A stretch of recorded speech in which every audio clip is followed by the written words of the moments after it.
హైదరాబాద్ నానక్రామ్గూడలో నిర్మాణంలో ఉన్న 7 అంతస్తుల భవనం నిన్న రాత్రి కుప్పకూలింది. నిర్మాణ పనుల కోసం వచ్చిన 6 కుటుంబాలు శిథిలాల్లో చిక్కుకున్నట్టు తెలుస్తోంది. మొత్తం 13 మంది శిథిలాల కింద చిక్కుకుని ఉంటారని అంచనా వేస్తున్నారు.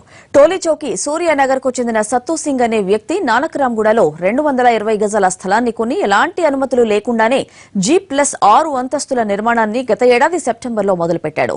కనీస ప్రమాణాలు ప్రణాళిక లేకుండానే ఈ భవన నిర్మాణాన్ని దాదాపు పూర్తి చేసేశాడు. అద్దెకివ్వడానికి వీలుగా ఇందులో కొన్ని సింగిల్ కొన్ని డబుల్ బెడ్రూమ్ అపార్ట్మెంట్లు నిర్మించారని తెలిసింది. వచ్చే నెలలో గృహప్రవేశం చేసి అద్దెలకివ్వాలని సింగ్ అనుకున్నాడు. ఇప్పటికే మొదటి అంతస్తు నిర్మాణం పూర్తయిందని, మిగిలిన అంతస్తుల్లో టైల్స్ పని జరుగుతోందని స్థానికులు అంటున్నారు. నిన్న రాత్రి 9:20 ఒక్కసారిగా భారీ శబ్దంతో భవంతి కుప్పకూలింది. కూలీలు, మేస్త్రీల కుటుంబాలు ఈ భవనంలోనే నివాసం ఉంటున్నాయి. అన్ని అంతస్తులు ఒకదానిపై ఒకటి పడ్డంతో శిథిలాల్లో చిక్కుకున్న వారిని వెంటనే బయటకు తీసేందుకు వీల్లేకుండా పోయింది. శిథిలాల్లో చిక్కుకున్న వారి కోసం ఎన్డీఆర్ఎఫ్ సిబ్బంది కృత్రిమ శ్వాస అందిస్తోంది. విక్టిమ్ లొకేటింగ్ సిస్టమ్ పరికరాలతో సహాయక చర్యల్లో ఎన్డీఆర్ఎఫ్ సిబ్బంది పాల్గొంది.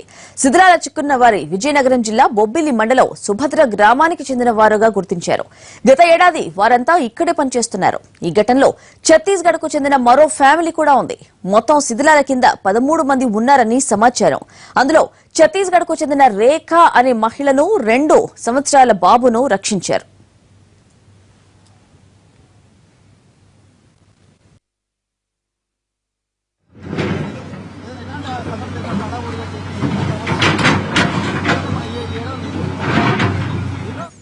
ప్రస్తుతం ఆ శిథిలాల తొలగింపు ప్రక్రియ కొనసాగుతోంది. తాజా పరిస్థితిని మా కరెస్పాండెంట్ సోమగోపాల్ అందిస్తాడు. Over to you Somagopal.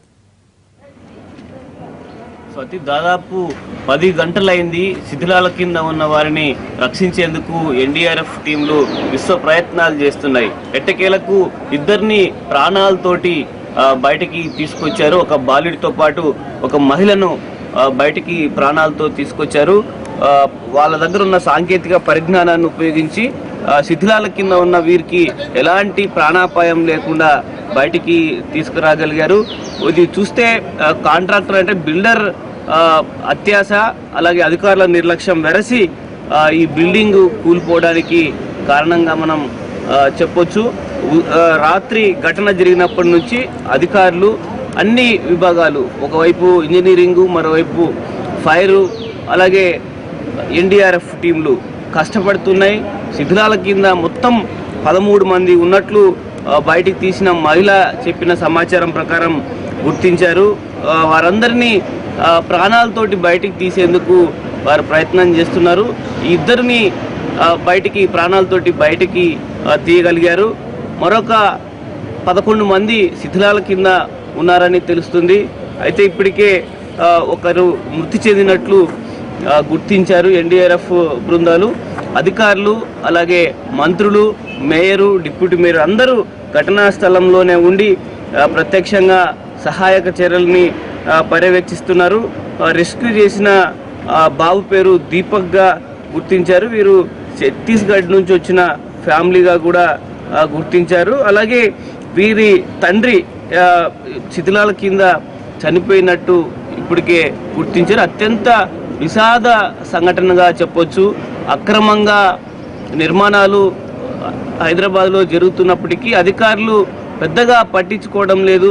అధికారులకు ఏదో రకంగా ఆశ చూపి ఎంతో కొంత వారికి ముట్టజెప్పి తమ పని తాము కొనసాగించుకుంటున్నారనడానికి ఇది ప్రత్యక్ష నిదర్శనం. భారీ భవనాల మధ్య ఇదొక చిన్న బిల్డింగ్ అని చెప్పొచ్చు. మనం చూడొచ్చు ఫ్రేమ్లో. అటువైపు 10 అంతస్తుల బిల్డింగు, ఇటువైపు మరో 10 అంతస్తుల బిల్డింగ్ మధ్యలో ఈ బిల్డింగు అత్యాశకు వెళ్ళి 7 అంతస్తులు కట్టాడు. అది దాదాపు బిల్డింగు పూర్తయింది. అందులో కొంత ప్లంబింగ్ వర్క్ జరుగుతుంది.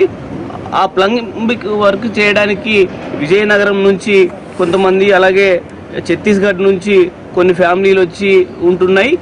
బిల్డింగ్ నిర్మాణం దాదాపు పూర్తి కావడంతో వీళ్ళంతా ఇదే బిల్డింగ్లో నివాసం ఉంటున్నారు. మహిళ ఇచ్చిన సమాచారం ప్రకారం 13 మంది ఉన్నారు. 13 మందిలో వాళ్ళ పేర్లు కూడా ఆమె చెప్పారు. వాళ్ళంతా కూడా ఆ ఫ్యామిలీలు బంధుత్వం ఉన్న ఫ్యామిలీలు, ఒకరికొకరికి అనుబంధం ఉన్న ఫ్యామిలీలు, ఒకరి సమాచారంతో మరొకరు అక్కడి నుండి వచ్చి ఇక్కడ ఈ పనులు చేసుకుంటున్నారు. ఆ ఫ్యామిలీల కుటుంబాల పేర్లు, వాళ్ళ పేర్లు కూడా ఇప్పటికే అధికారులు గుర్తించారు. వారిని ఏ విధంగా ప్రాణాలతో బయటికి తీయాలి, వారికి ఏమీ కావద్దని అందరూ కోరుకుంటున్నారు. అందరూ కూడా బతుకు తెరువు కోసం, కూలీ కోసం ఇంత దూరం వచ్చారు. ఇక్కడికి చివరికి ఈ బిల్డింగు యజమాని అత్యాశ, అలాగే అధికారుల నిర్లక్ష్యానికి బలైపోయారని మనం చెప్పొచ్చు. విజయనగరానికి చెందిన బలిజపేట మండలం చిలకలపల్లి గ్రామానికి చెందిన వాళ్ళు శిథిలాల కింద ఉన్నట్లు గుర్తించారు. తేనేటి సంబిత, తేనేటి గౌరీ, నారాయణమ్మ, పోలినాయుడు, మోహను, వెంకటలక్ష్మి, దుర్గారావు, శంకర్లు ఈ శిథిలాల కింద చిక్కుకున్నట్లు గుర్తించారు. వారి బంధువులు ఈ సంఘటన తెలిసిన వెంటనే బంధువులు ఇక్కడికి వచ్చి వీరంతా ఇక్కడే నివాసం ఉంటారు, దీంట్లోనే పని చేస్తున్నారని వాళ్ళు చెప్పడం వల్ల ఈ వీరి పేర్లు బయటికి వచ్చాయి. అయితే అదృష్టవశాత్తు ఎన్డీఆర్ఎఫ్ టీములు కష్టపడి తమ దగ్గర ఉన్న సాంకేతిక పరిజ్ఞానంతో విక్టిమ్ లొకేటింగ్ సిస్టమ్ ద్వారా సహాయక చర్యలు చేపట్టి వారిని ఈ శిథిలాల కింద నుంచి ప్రాణాలతోటి బయటికి తీశారు. దాదాపు 9 గంటలు పైగా ఈ శిథిలాల కింద వాళ్ళు ఉన్నారు. బయటికి తీసిన వాళ్ళను దాదాపు అర్ధరాత్రి తర్వాత బయటికి తీశారు. దాదాపు 6-7 గంటల పాటు శిథిలాల కిందే ఉన్నారు. అంటే మొత్తం 7 అంతస్తులు కావడం వల్ల అంతస్తులపై నుంచి మొత్తం ఈ ఫ్లోరింగ్ కింద పడిపోయినప్పటికీ కొన్ని స్తంభాలు అడ్డు రావడం వల్ల, ఆ స్తంభాల మధ్యలో చిక్కుకోవడం వల్ల వారికి ఎలాంటి ప్రాణాపాయం జరగలేదు. మిగతా వాళ్ళు కూడా ఈ విధంగా అదృష్టవశాత్తు ఏదో రకంగా ప్రాణాలతో బయటికి రావాలని అందరూ కోరుకుంటున్నారు. 7 అంతస్తుల బిల్డింగ్ ఒక్కసారిగా కూలిపోతే అందులో ఎవరు బతికే పరిస్థితి కూడా ఉండదు. అదృష్టవశాత్తు ఏ మూలనో వీళ్ళు ఉండడం వల్ల అక్కడ ఈ స్తంభాలు అడ్డు రావడం వల్ల ఈ ఇద్దరిని కూడా ప్రాణాలతోటి బయటికి తీశారు. మహిళ ఎవరైతే రెస్క్యూ చేశారో ఆ మహిళకు సంబంధించిన భర్త ఈ శిథిలాల కింద ప్రాణాలు విడిచినట్లు ఇప్పటికే గుర్తించారు. మిగతా వారు ఎవరికి ఎలాంటి హాని జరగొద్దని అందరూ కోరుకుంటున్నప్పటికీ సహాయక చర్యలే చేపట్టి దాదాపు 10 గంటలుగా వస్తుంది. రాత్రి 9:30 ప్రాంతంలో ఈ ఘటన జరిగింది. 10 గంటల ప్రాంతం నుంచి ఈ సహాయక చర్యలు చేపట్టారు.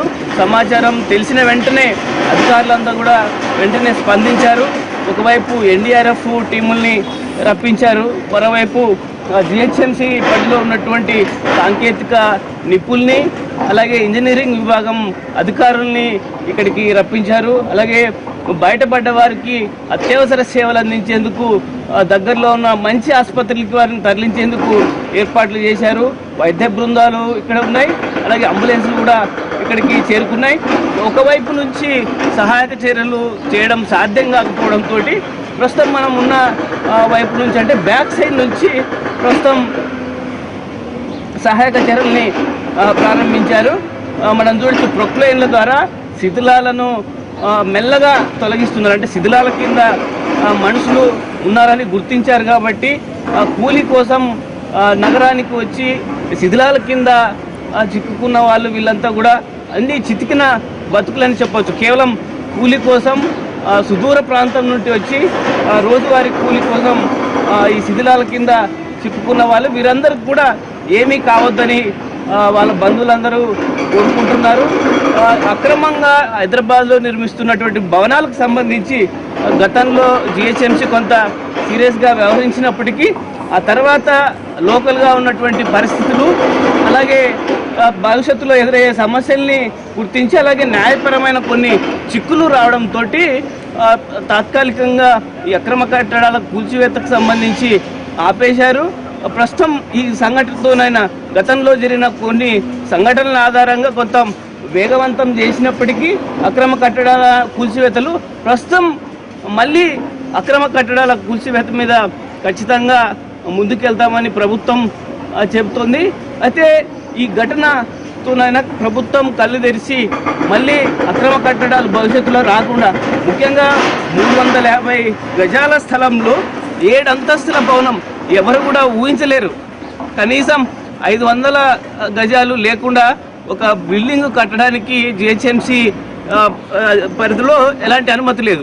కానీ ఇక్కడ చూస్తే ఇది సిటీకి చాలా దగ్గరలోనే ఉంది, జిహెచ్ఎంసీ పరిధిలోకి వస్తుంది. ఇలాంటి వాతావరణంలో కూడా అధికారుల నిర్లక్ష్యానికి ఇది నిదర్శనంగా మనం చెప్పొచ్చు. అధికారులు చూసి చూడనట్టు వ్యవహరించడం వల్లే ఈ బిల్డింగ్ 7 అంతస్తుల పూర్తి చేశారు. ఇప్పుడు దానికి నిర్లక్ష్యం అన్నట్టు దాని కింద సుదూర ప్రాంతాల నుంచి కూలి కోసం వచ్చిన వాళ్ళంతా కూడా ఈ శిథిలాల కింద సమాధి అవుతున్న పరిస్థితి. ఇప్పటికే 2 ప్రాణాలతోటి ఎన్డీఆర్ఎఫ్ టీంలు తమ దగ్గర ఉన్నటువంటి సాంకేతిక పరిజ్ఞానంతో బయటికి తీశారు. మిగతా వారిని కూడా సురక్షితంగా తీయడానికి అవసరమైన అన్ని చర్యలు తీసుకుంటున్నట్టు మనకి కనిపిస్తుంది సార్. ప్రక్రియ అంటే శిథిలాల తొలగింపు ఇంకా ఎంత సమయం పట్టే అవకాశం ఉంది? అసలు కాంట్రాక్టర్ కానీ బిల్డర్ కానీ ఆయన ఆచూకీ ఇంకా ఆయన వచ్చిన దాఖలాలు ఏమీ కనిపించట్లేదు. అసలు పోలీసులు ఏమైనా చేరుకున్నారు అక్కడికి? సంఘటన జరిగిన వెంటనే జిహెచ్ఎంసీ పరిధిలో ఉన్నటువంటి అన్ని బృందాలు కూడా ఘటనా స్థలానికి ఒక అరగంటలోనే చేరుకోగలిగాయి. జిహెచ్ఎంసీ కమిషనర్తో పాటు మేయరు, డిప్యూటీ మేయర్తో అలాగే నగరానికి సంబంధించిన మంత్రులు, హోంమంత్రి నాయన్ నరసింహారెడ్డి, మంత్రి పద్మారావు వీళ్ళందరూ కూడా ఘటనా స్థలానికి వచ్చి ఇక్కడ పనుల్ని రాత్రంతా కూడా పర్యవేక్షించారు. ప్రస్తుతం మేయరు, డిప్యూటీ మేయర్ కూడా ఘటనా స్థలంలోనే ఉండి సహాయక చర్యల్ని పర్యవేక్షిస్తున్నారు. ఎంతసేపు ఈ సహాయక చర్యలు ఇంకా కొనసాగుతాయన్న దానికి సంబంధించి ఇప్పుడే ఏమీ చెప్పలేని పరిస్థితి ఉంది. దాదాపు 10 గంటలు కావస్తుంది. 2 మాత్రమే 13 మంది మొత్తం శిథిలాల కింద ఉంటే 2 మాత్రమే ఇప్పటి వరకు బయటకు తీయగలిగారు. కానీ అదృష్టవశాత్తు వారిని ప్రాణాలతోటి బయటికి తీయగలగడం ఎన్డీఆర్ఎఫ్ ఒక గొప్పతనం. విక్టిమ్ లొకేటింగ్ సిస్టమ్ ద్వారా వీరిని గుర్తించి వారికి ఎలాంటి హాని జరగకుండా పైన ఉన్నటువంటి శిథిలాలు వారిపై పడకుండా చాలా జాగ్రత్తలు తీసుకొని వారిని బయటికి తీసుకొచ్చారు. దాదాపు 7 గంటలకు పైగా వాళ్ళు శిథిలాల కింద ఉంటారు. 7 గంటల పాటు శిథిలాల కింద ఉన్నారంటే వాళ్ళు ఖచ్చితంగా ప్రాణాలతో ఉండే అవకాశం లేదనే డౌట్ అందరికీ వస్తుంది. కానీ 7 గంటల పాటు శిథిలాల కింద ఉన్నప్పటికీ వారిని సురక్షితంగా బయటికి తీయగలిగారు. మిగిలిన వారందరూ దాదాపు ఇంకా 11 మంది శిథిలాల కింద ఉన్నారు.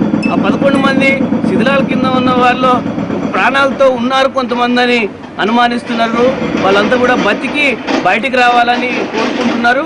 కానీ 10 గంటలు గడిచిపోతున్న పరిస్థితుల్లో వాళ్ళు ఎంతమంది ప్రాణాలతో ఉన్నారు, వారిని ఎంతమందిని సురక్షితంగా బయటికి తీయగలుగుతారన్న దానికి సంబంధించి ఎన్డీఆర్ఎఫ్ కూడా ఏమీ చెప్పలేకపోతుంది.